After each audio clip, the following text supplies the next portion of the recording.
You ask Tiger to calculate. This deals with linear inequalities with one unknown. The final result is q greater than -2. Let's solve it step by step. Group all constants on the right side of the inequality.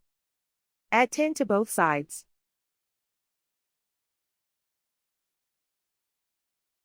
Simplify the arithmetic.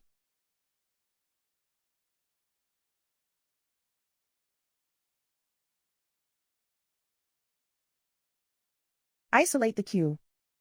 Divide both sides by -10. Whenever you multiply or divide by a negative, reverse the inequality sign.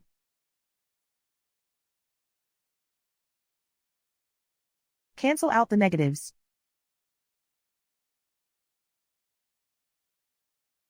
Simplify the fraction.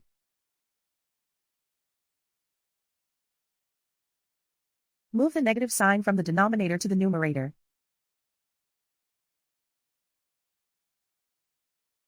Find the greatest common factor of the numerator and denominator.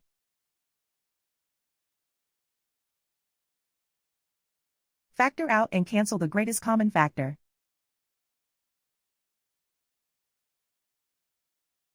Plot the solution on a coordinate grid. And so the final result is q greater than -2.